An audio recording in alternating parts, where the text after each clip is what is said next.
Good morning and Happy New Year. Welcome to the Unitarian Universalist Church of Berkeley. I'm Reverend Marcus Liefert, and I'm so glad to be with you even on this very cold morning. So glad that you are here. I hope that if you're visiting with us, you will especially feel welcome, no matter who you are or how you make your living, no matter how you experience the sacred or whom you love. We hope that you will feel welcome here in the fullness of your being. There is a memory table at the back of the sanctuary with a book. If there's something on your heart this morning that you would like shared aloud during our service, you're welcome to write it there with your first and last name, and I'll read it aloud. Or you're welcome to light a candle without writing anything for a silent memory or prayer. We're going to be talking this month and into February, the next several worship services, about the masks we wear and what they do for us and how do we take them off and make some joy and justice by...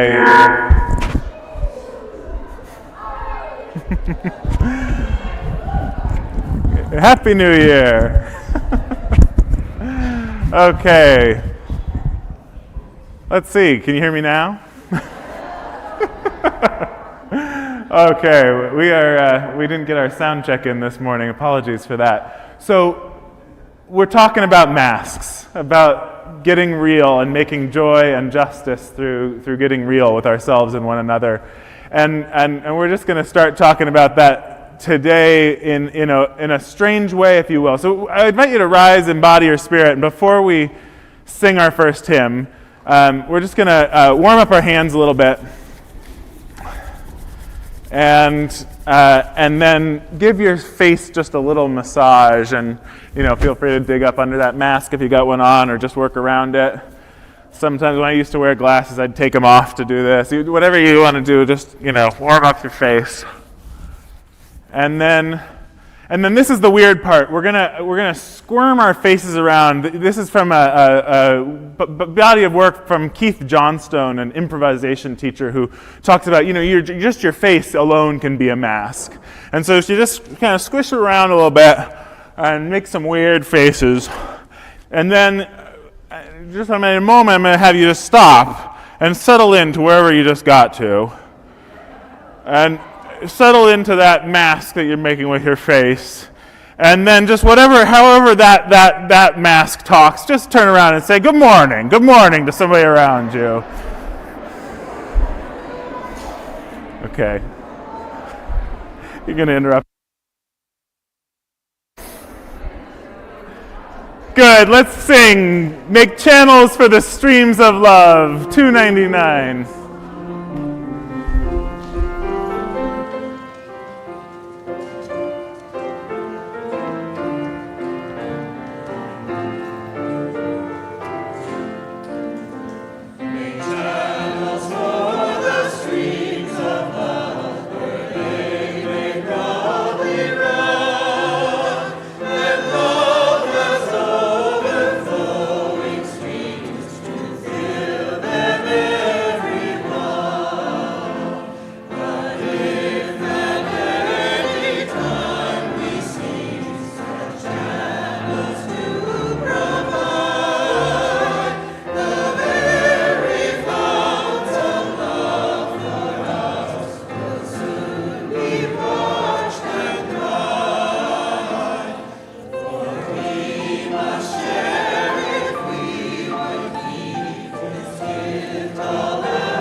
Good morning. I'm Don Close, and I'm your worship associate today. As we light our chalice to begin our service, we remind ourselves that our church occupies land in Huchiun, the unceded territory of the Chochenyo-speaking Ohlone people. May we have the humility and the courage to do our part to restore what has been broken, and the wisdom to live in a new solidarity with indigenous communities and the earth. Just a minute.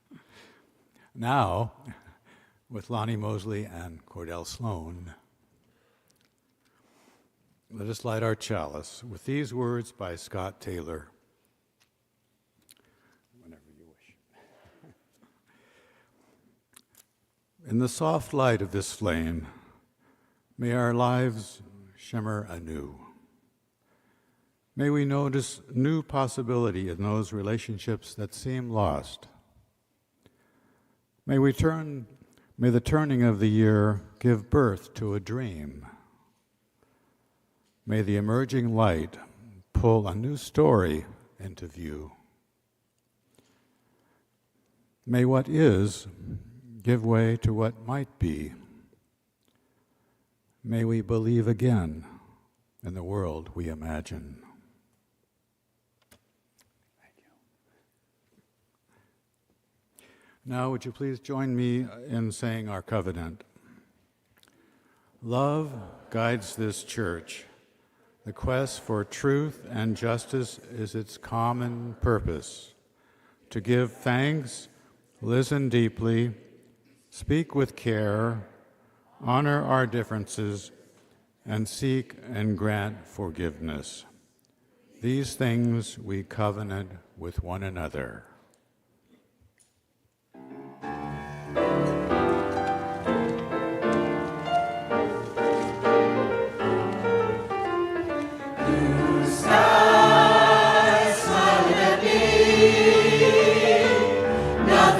Blue skies do I see.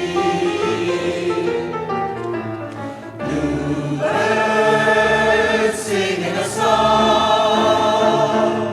Nothing but bluebirds all day long. Never saw the sun shining so bright. Never saw things glowing so bright. Noticing the day.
While the choir finds their seats, I invite any kids who want to come up, or anybody young of any part, any heart, come on up for a story. You can come join me on the stairs. This is a story that comes from the Jakarta tales of the Buddhist tradition from India. And it's a story that starts under blue skies. A story under blue skies where a monastery stood. You know what a monastery is? Yeah, where monks live. And this monastery, there was one old monk. Oh, good to see you all. Happy New Year. This old monk He was not feeling so well, even though the skies were blue. He was not feeling blue skies inside. Have you ever felt blue skies inside?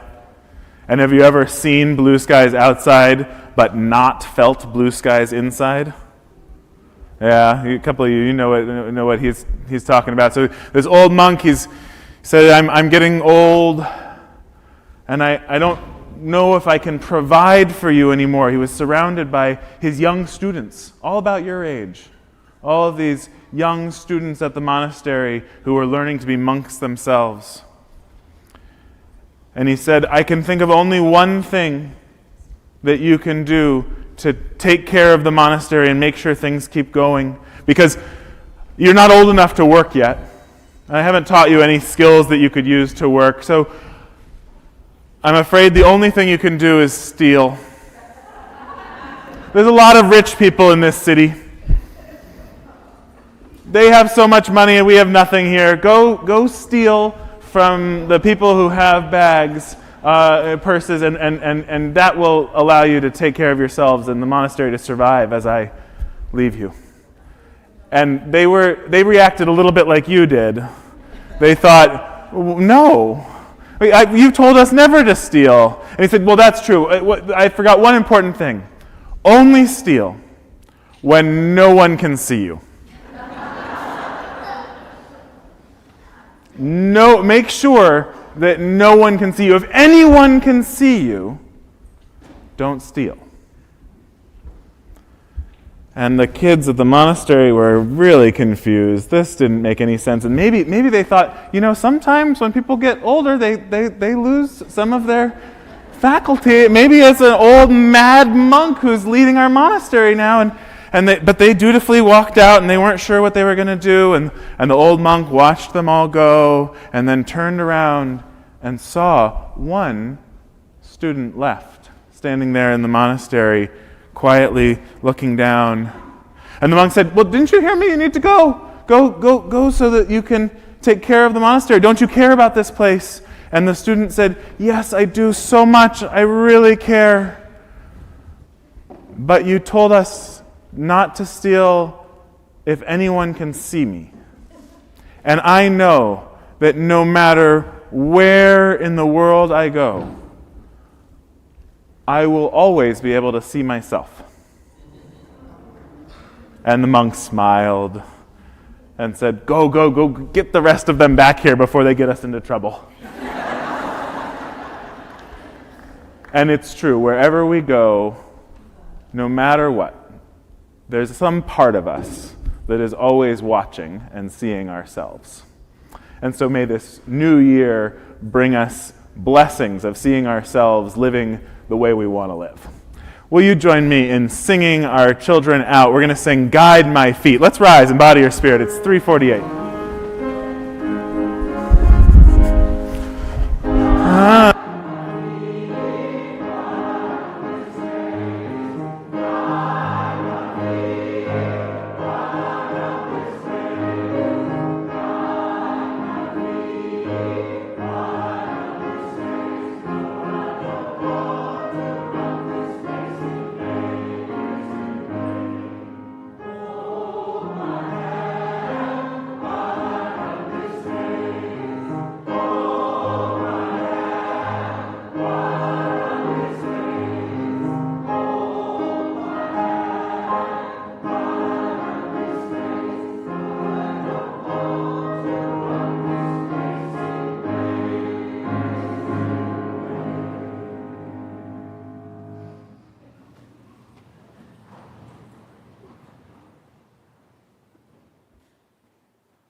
Good morning, everyone. I'm Deborah Schmidt, and it is my pleasure to share with you, sharing the journey this morning. This piece is called On Discovering My Jewishness. What are you? Do you remember that playground question? I knew this was not a question about whether I was a girl or a rabbit, or what my religion was, or whether I was, say, more of a book person than anything else. This was about who my people were. In third grade or so, we had already recognized how mixed up most of us were. Fascinated by our colorful puzzle pieces, we were beginning to tease out influences, meanings, allegiances, connections. I never felt there could be a wrong answer to the "what are you" question, but I did sense from the others a genuine confusion. Growing up in New Mexico, I was supposed to be an Anglo, but I seemed to look more like something else. Even in my own family, I was the only one with what Grandma Vi called olive skin.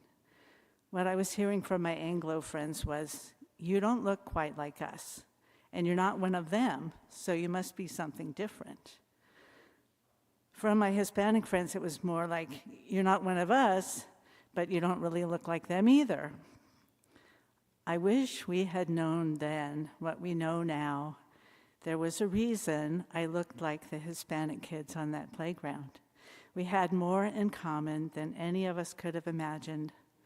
Only recently have researchers revealed that early Taos colonists included converso families, Spanish Jews forced to convert to Catholicism. Over the centuries, the conversos melded into their Catholic communities, till all that remained of their faith were a few shadowy memories and unexplained customs. It wasn't until I was a teenager that my mother reluctantly opened up about our Jewishness. It turned out that she was half Jewish. In response to the wave of anti-Semitism before the Second World War, her family had changed their name. My Jewish ancestors were mostly Ashkenazim, but they may have married Sephardim who fled Spain in the same diaspora that carried the conversos to the New World. And the only remnants of my family's Jewishness were a few Yiddish sayings and a menorah in the back of a closet. After that disclosure, it was years until I had time and motivation to dive into our genealogy. I subscribed to Ancestry.com and JewishGen.org and spent hours painstakingly connecting census entries, immigration records, gravestone transcriptions, and other old documents. In parallel with growing my family tree has come a self-education about Jewish spirituality and religious traditions, puzzle pieces finding their places in my heart, the sacredness of the Sabbath, the forgiveness of Rosh Hashanah, the centrality of compassion and generosity, the unity of charity and justice. One of these discoveries is the Moda Ani, an ancient morning prayer. I translate it as, "With gratitude, I acknowledge your face, spirit of life enduring. With compassion, you restore my soul. Great is the circle of our faith." This daily practice of gratitude, this wonderment at the gift of returning awareness, affirms something deep in my core. For me, the practice of poetry rests upon wonder and gratitude. I am so thankful to be part of this open and welcoming religious community as I redefine who I am, still answering that playground question, what are you? We are all made of many puzzle pieces. Some elude us, some we struggle to integrate. Others reunite us with traditions that restore wholeness, meaning, connection. There is peace and beauty in exploring the multiplicity within ourselves and in honoring our multiple selves as microcosms of the radiant diversity of life. Thank you.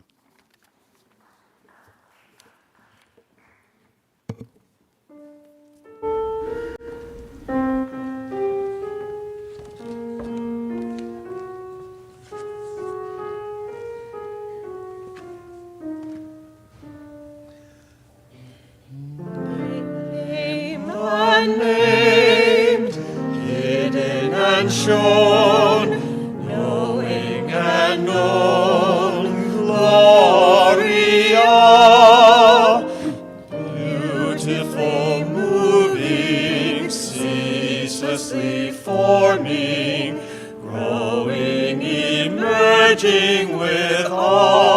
some delight. Maker of rainbows, glowing with color, arching in wonder, energy flowing in darkness and light. Name unnamed, hidden and shown, knowing and known, Gloria. Spinner of chaos, pulling and twisting, freeing the fibers of pattern and form. Weaver of stories, famed or unspoken, tangled or broken, shaping a tapestry vivid and warm. Name unnamed, hidden and shown, knowing and known, Gloria. Nudging discomfort, prodding and shaking, waking our lives to creative unease. Straight talking lover, checking and humbling, jargon and grumbling, speaking the truth that refreshes and frees. Named, unnamed, hidden and shown, knowing and known, Gloria. Midwife of changes, skillfully guiding, drawing us out through the shock of the new. Woman of wisdom, deeply perceiving, never deceiving, freeing and leading in all that we do. Named, unnamed, hidden and shown, knowing and known, Gloria. Daredevil gambler, risking and loving, giving us freedom to shatter your dreams. Life-giving loser, wounded and weeping, dancing and leaping, sharing the caring that heals and redeems. Named, unnamed, hidden and shown, knowing and known, Gloria.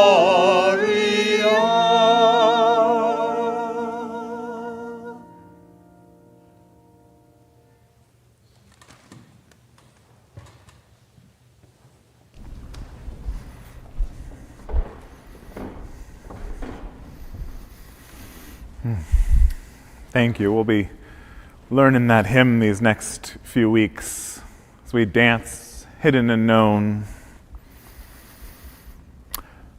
Would you take a moment to rest more deeply into your seat, to feel your feet on the ground or your seat in your seat, to feel your connection down to this good earth, to feel your breath moving in and out, connecting us with all that has been, all that is, all that will be.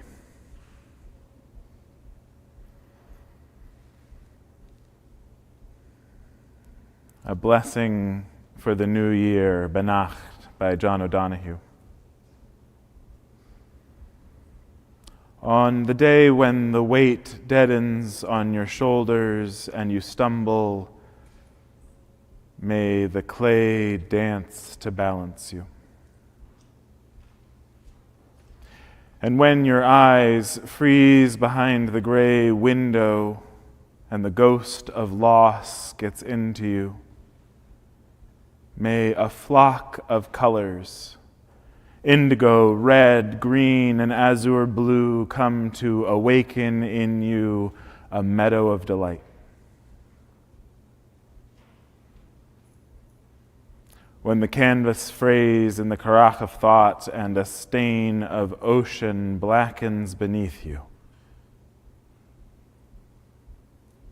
may there come across the waters a path of yellow moonlight to bring you safely home.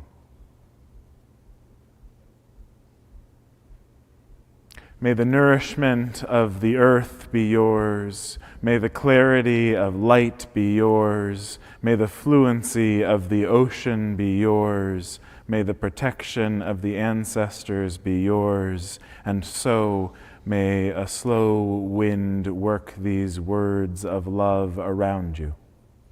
May a slow wind work these words of love around you. An invisible cloak to mind your life. May we rest together in stillness, in quiet, surrounded by this invisible cloak.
In this community of care and witness, we hold one another through the seasons of our lives and share those joys and sorrows that touch our hearts.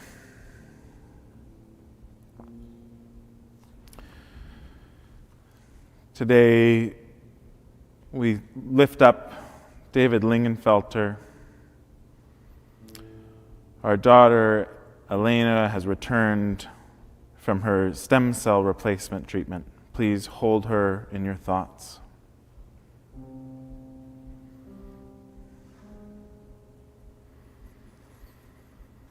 With someone, we offer pray for our relationship, please.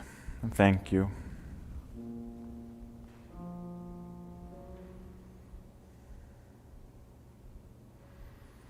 With Natika, we're celebrating memories of our poetic possibilities and moving poetry of our many expressions, especially remembering poet Richard Angeli and the poem Masks of Wisdom, where we learn to become ourselves.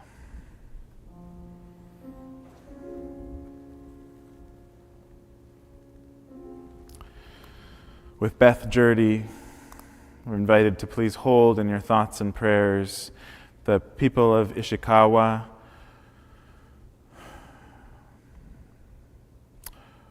who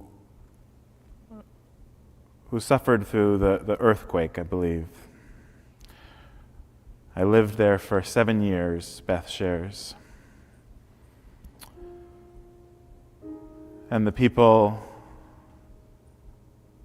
of Iowa who suffered the school shooting, thinking especially of Amir Joliffe, who was killed. where Beth is from.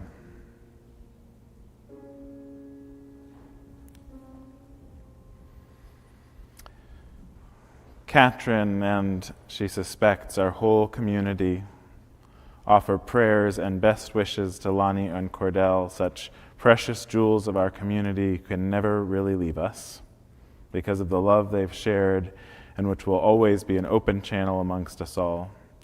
See you in the virtual realm and again in person someday, and thank you for your blessed service. All are invited to join us after the service to say bon voyage, a luncheon for our beloved friends Lonnie and Cordell, who will be moving temporarily to the East Coast for a few weeks. They'll be Zoom members until they return, and I see they'd better return. For now, come share lunch, cake, and good wishes with these dear friends who contribute so much to our community's well-being. Make sure to sign their supercard in the atrium so they can take your good wishes with them.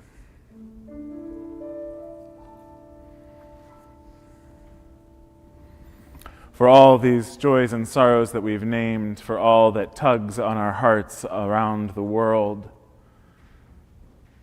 may we know that what we hold here is held in the loving embrace of this community and by that deeper, wider, nameless love that cannot and will not let us go.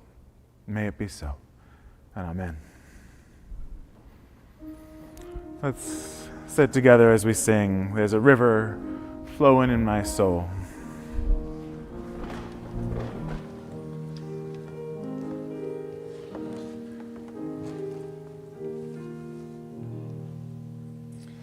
There's a river flowing in my soul. There's a river flowing in my soul, and it's telling me that I'm somebody. There's a river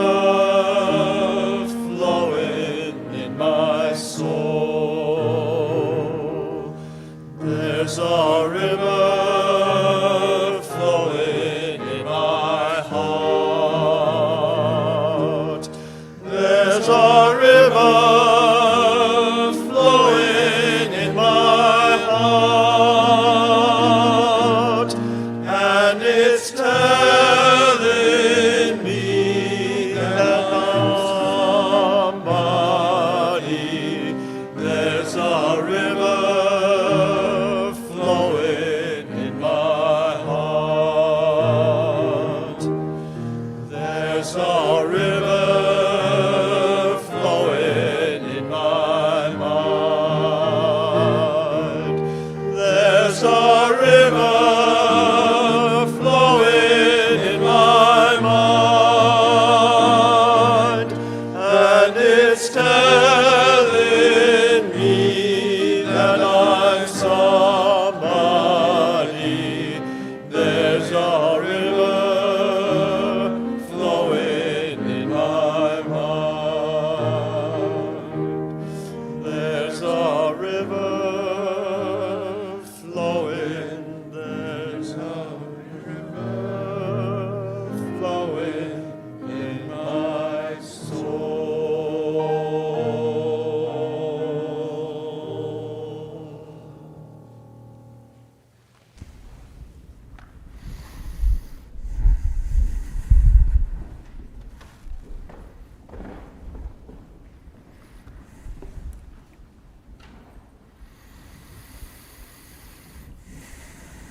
In the Talmud, the collection of rabbis talking about what other rabbis said, that other rabbis said, that other rabbis said, and on through the generations, there's a story about Reb Zusia.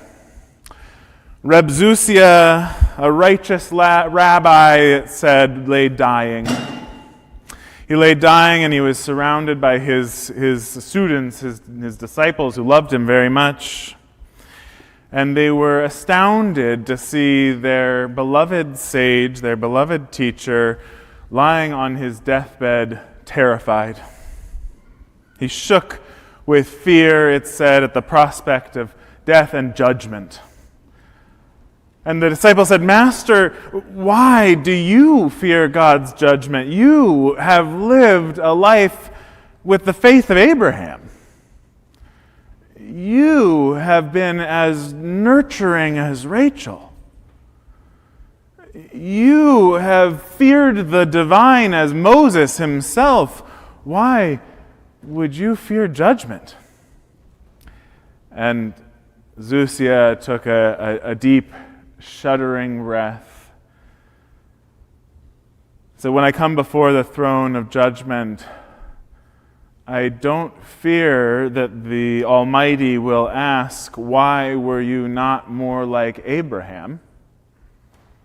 After all, I could say, "Oh God, you know best of all that I am Zusia, not Abraham. How then should I have been more like Abraham?" And if God should ask, "Why were you not more caring like Rachel?" I can respond, "O Master of the universe, you made me to be Zusia, not Rachel." And if the true judge should say, "Zusia, why were you not more like Moses?" I can respond, "O mysterious one, who am I, Zusia, that I should be like Moses?" But I tremble in terror, because I think the Eternal will ask me another question. I believe I will be asked, "Zusia, why were you not more like Zusia?" And when I am asked this, how shall I respond? "Marcus, why were you not more like Marcus?" "Jean, why were you not more like Jean?" "Michelle, why weren't you more like Michelle?"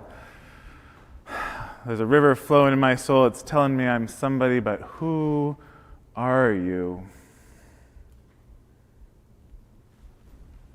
Who are you in this January, this time of the year when our culture plunges into its rituals of malevolent self-betterment? Have you made New Year's resolutions? I read a study, the most widely reported study I could find, that said about half of American adults make New Year's resolutions. And then of those half that make them, about 8% keep them. 8%. Mm-hmm. So I thought I'd take this opportunity to offer a bit of scriptural reassurance. Growing up Unitarian, I didn't learn much about Jesus besides the beginning and the end of the story that we make a big fuss over. And I figure as long as we're doing that at Christmas and Easter, we should maybe talk about the guy once in a while in between. So when I imagined the Sermon on the Mount growing up, I imagined it like a sermon on a mount, on the donkey, because I knew Jesus rode the donkey.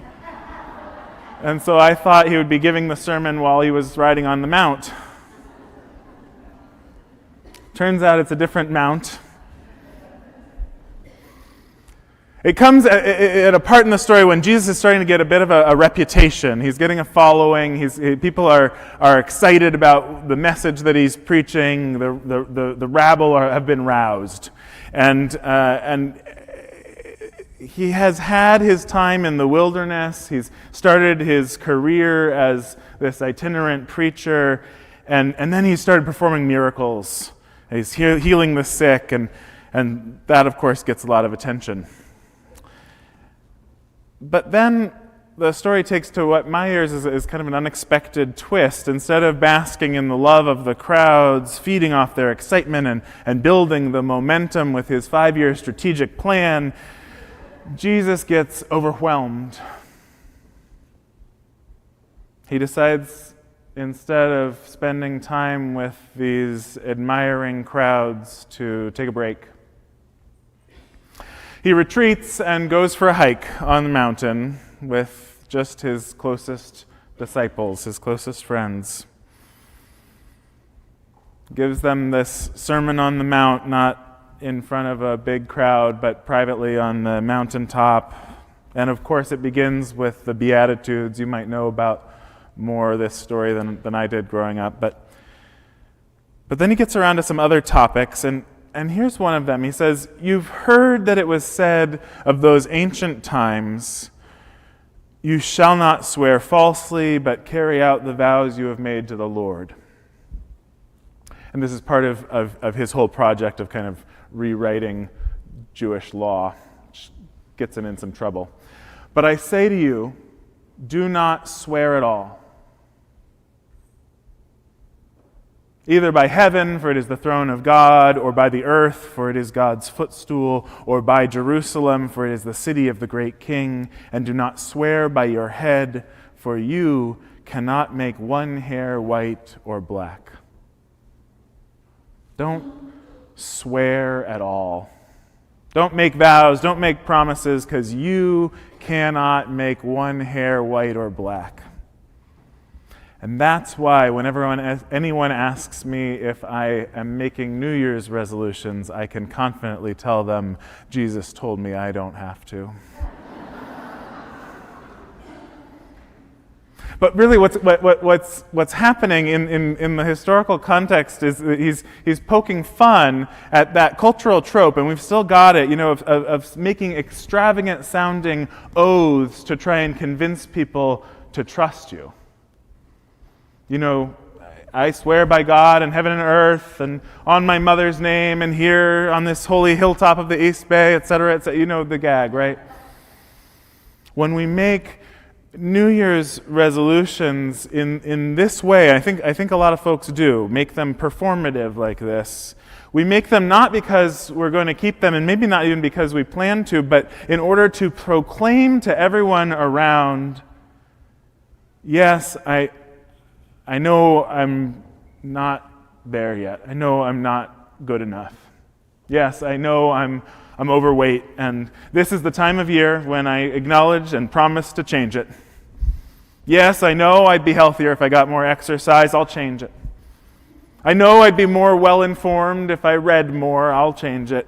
I know I'll be more responsible if I did something different with my finances. I'll change it. I know I'd be a better person if. And you know it to be so here before you and all our friends at the dawning of the year 2024 of our Lord, I hereby swear. Jesus concludes that bit by simply saying, let your word be yes, yes, or no, no. Don't mask your words in performative vows, because while masks can free us and allow us to become bigger and maybe inhabit parts of ourselves, as we experimented a little bit with at the beginning of the service, that we don't always inhabit, masks, performances can also make us smaller, can confine us. Let your word be yes, yes, or no, no. Let it be simple.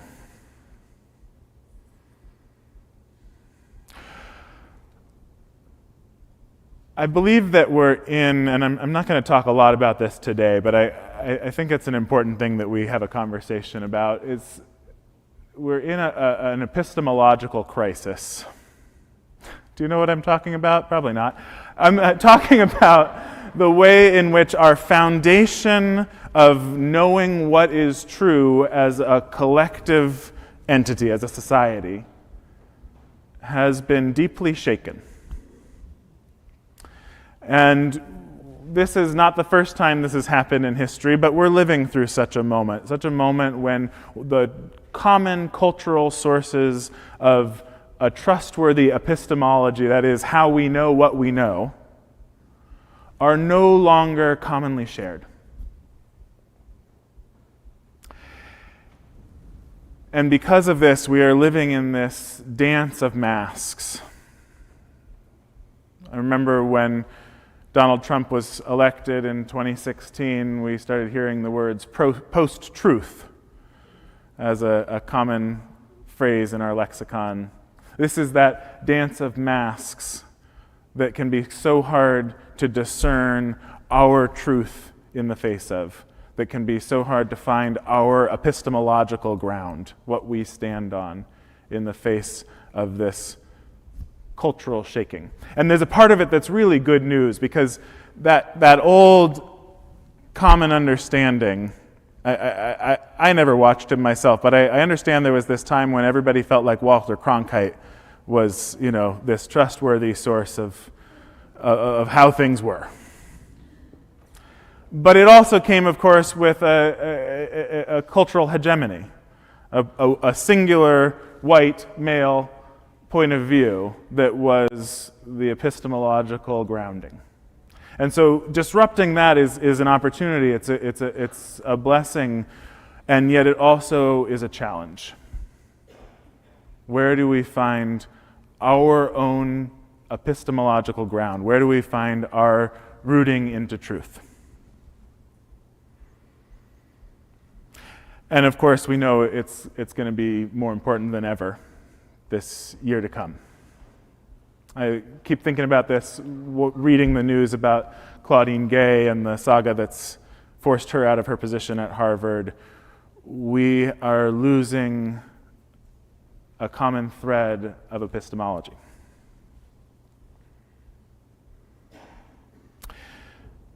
The lifelong Unitarian and then Universalist poet and writer May Sarton says, "Now I become myself.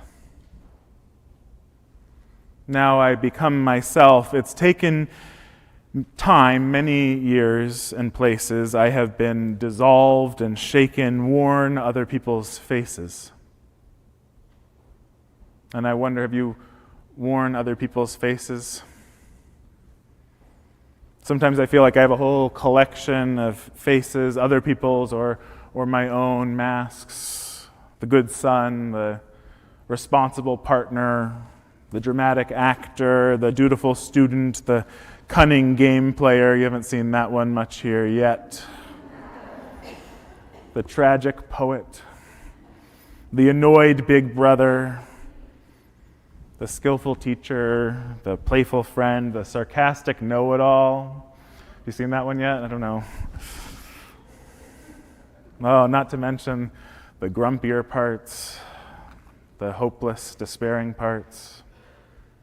We are all made up of these many faces, these many parts, right? And in some ways, what we're coming to realize is that this idea that we are individuals, that each of us is an intact individual, is a myth. We are not separable from the relationships that we are created within. And this will be what we're talking about through this series of worship service about masks. We're not separable from the relationships that we are cultivated, created within, and we're also not individuals as much as dividuals made up of many parts that sometimes can and sometimes can't relate to each other so well.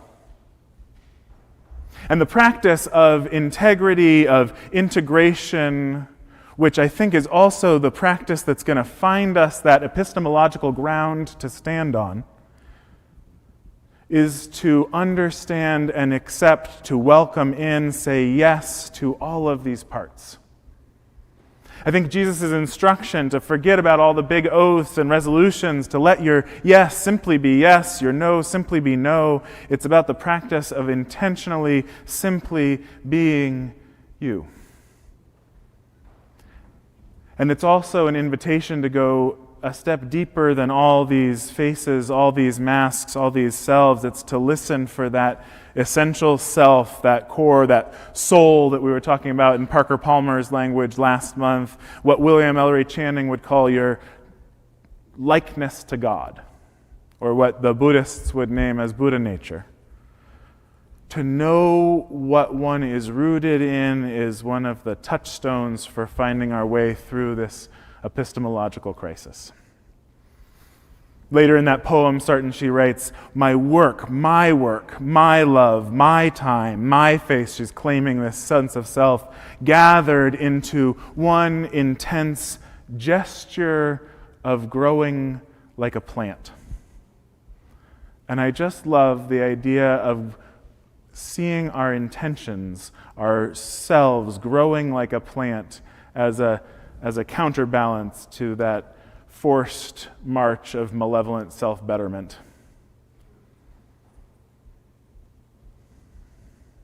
So I wonder if you need to make a resolution or an intention for the year, if they might be more like wedding vows to yourself. What if we were to make wedding vows to ourselves? Now, your spouse might also wish you would lose 15 pounds and quit smoking, but that would never show up in the wedding vows. Because of their covenantal and not contractual, they're these high aspirations for ourselves and our relationship. They're not what we're sure we can deliver on, but what we longingly hope for and are working to become. Vows, true and real vows, are a form of intention that is a promise to continue becoming, to continue growing like a plant. Make resolutions not because you will live up to them, but because you wish to give voice and shape to your becoming. This is the process of saying yes, not to cultural impositions, not to the shoulds of resolutions that we would make to fit into an external mold, but yes to the deep calling of our own being, the seed planted within us before we ever existed, the longing to become fully you. So, a poem to end with by Kaylin Hott. It's God Says Yes. I asked God if it was okay to be melodramatic, and she said yes. I asked her if it was okay to be short, and she said it sure is. I asked her if I could wear nail polish or not wear nail polish, and she said, honey, she calls me that sometimes. She said, you can do just exactly what you want to. Thanks, God, I said, and is it even okay if I don't paragraph my letters? Sweet cakes, God says. Who knows where she picked that up? What I'm telling you is, yes, yes, yes. May it be so, and amen.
We invite you now into the spiritual practice of generosity. Instead of passing the plate, you can give electronically by scanning the QR code on the back of your badge, Or you can put a cash or check donation into a donation envelope that you'll find in the back of the pew in front of you. Write your name on it and mark offering plate or pledge, and then put it into the donation box beside the fountain in the atrium when you leave the service. Each week, half of the offering plate is shared with a nonprofit Good Neighbor organization recommended by our wonderful Social Justice Council. Thank you so much for practicing generosity with UCB and with our good neighbors. Offerings of any amount are accepted with gratitude. Our good neighbor for this month is the Berkeley Food Pantry. The Berkeley Food Pantry has a mission of providing good, nutritious groceries, household items, and opportunities for learning and self-empowerment for Berkeley and Albany households in crisis, especially those households at risk of upheaval and displacement. This morning we have a guest from the Berkeley Food Pantry, Walker Berkeley, who's going to speak to us briefly and tell us a little bit more. Walker is one of the volunteer managers at the Berkeley Food Pantry. So let's go up with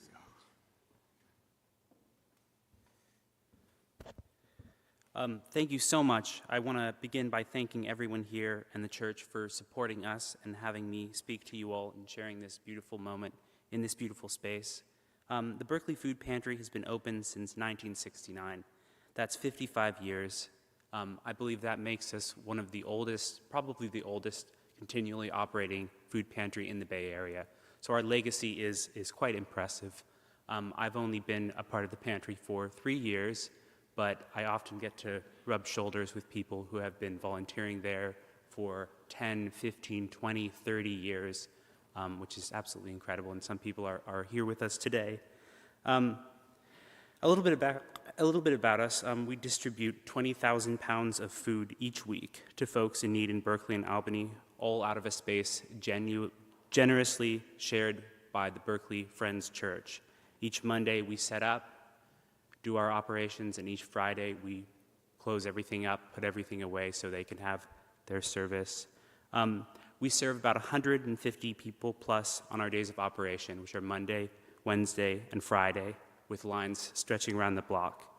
Our clients come monthly or bi-monthly, each getting at least 50 pounds of food, often an abundance of fresh produce and bread that is surely unique to Berkeley. So I am always very pleased that we give out some of the very best produce. I have to imagine that any pantry gets to give out. We're quite lucky to be in California, and we're quite lucky to be in Berkeley. What we were able to accomplish together as a community of some 150 volunteers never ceases to amaze me. In this numbingly complex world we live in, there's something so satisfyingly simple about providing food to people in need. It's not abstract in the least. We are literally collecting, organizing, and distributing food together by hand. I've been with the Berkeley Food Pantry since the onset of COVID, when I found it to be the only volunteering option that was still available, as everyone else shuttered their doors. So I and our incredible volunteers did our best to adapt to the situation, totally restructure the way we gave out food, and rise to meet the kind of incredible need in the midst of COVID. So we survived that crisis and maybe came out of it even stronger, and then we kind of immediately faced the whole cost of living crisis. And so we've dealt with that, and now we are dealing with the end of the eviction moratorium in Berkeley, which is presenting its own issues. Just a little bit of background. Since I started, our need has roughly tripled. When I first started, a day with 50 or 60 people was a high volume day. Nowadays, we run out almost every single day, and like I said, we see 150 people or so, and it's never easy to kind of tell people, hey, we've ran out of food. So we have roughly the same amount of food, funding, and volunteers all while we have that tripled need. So I've given a bit of a background, but we provide a simple yet essential need, and our organization is focused on being lean and making sure that any contribution or donation converts to getting people food. We spend quite a bit of money on bags, and a bit of money on our 3 paid staff that support our 150 volunteers. But we're a lean operation with low overhead that are kind of single-mindedly focused on that mission. So I'll kind of end by, again, thanking you so much for giving me this opportunity to speak. First time before COVID, my public speaking is a bit rusty, so I hope I did all right. But we'd appreciate, any support, any donations, if it's something you're able to do. Volunteering, I'm the volunteer coordinator, so if you go to our website and reach out to me, that'll be me on the other side of the email. Or any extra bags you have. We spend an alarmingly large amount of money on paper bags, as I said. So anything you can do, but again, thank you so much for selecting us and giving us the opportunity to talk. We're really very gracious. Thank you.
please join me in dedicating our offering. We dedicate our offering and ourselves to the mission of this congregation, to create loving community, inspire spiritual growth, and encourage lives of integrity, joy, and service. I have a few things I want to let you know about happening in the life of our community. You can always, if you'd like more information, talk to the folks at the welcome table in the atrium or check out the news section on our website where you can find the things happening in the weeks ahead. This next Sunday, January 14th, we'll have personal theology with me, and so I'll be sharing about Article 2, our national conversation about Unitarian Universalists, talking about our principles and purposes and wondering if it's time to update some language. So come hear a few of my thoughts on that at 9:30 before the service next week. And then after the service, stick around if you can. Make it a long church day. For 1 o'clock, we're going to have a film screening, the first ever public screening of Resurrecting Love, the cemetery that can heal a nation.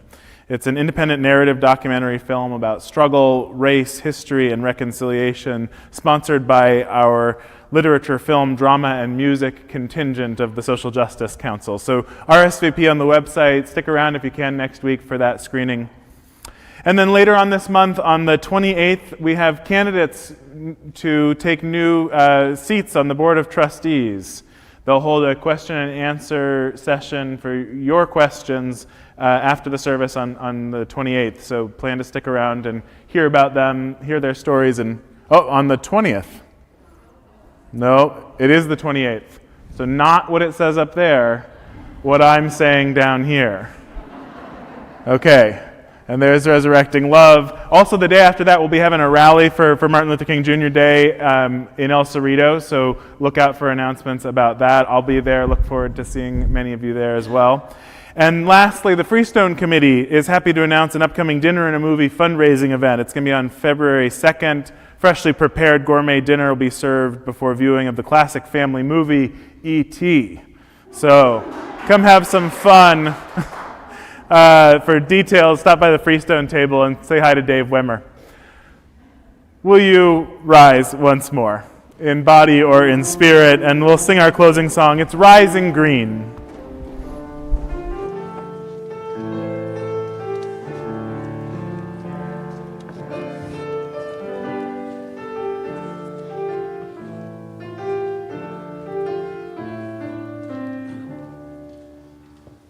My blood doth rise in the roots of yon oak, her sap doth run in my veins, boundless my soul like the open sky, where the stars forever have lain, where the stars, where the stars, where the stars forever have lain.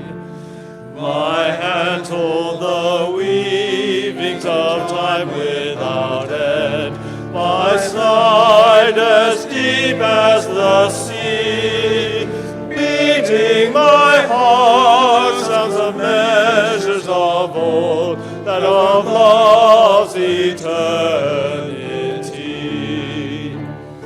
That of love, that of love, that of love's eternity.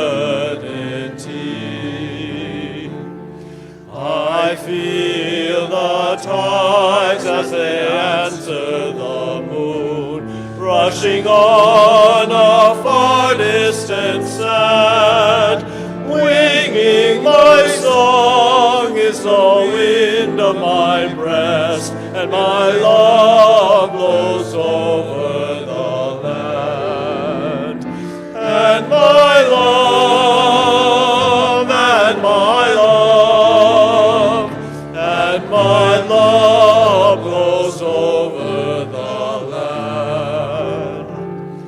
My foot carries days of the old into new, our dreaming shows us the way. Wondrous our faith settles deep in the earth, rising green to bring a new day.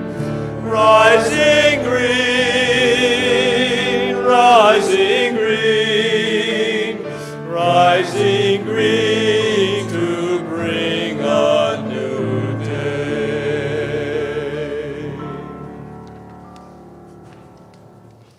Will you reach out a hand or touch an elbow or a shoulder, or just reach out and let us be connected? May this new year bring unexpected blessings. May you feel at home in your hands and your feet, at home in yourself. And may each of us, through living our truest self, turn the world once more around. May it be so. Amen.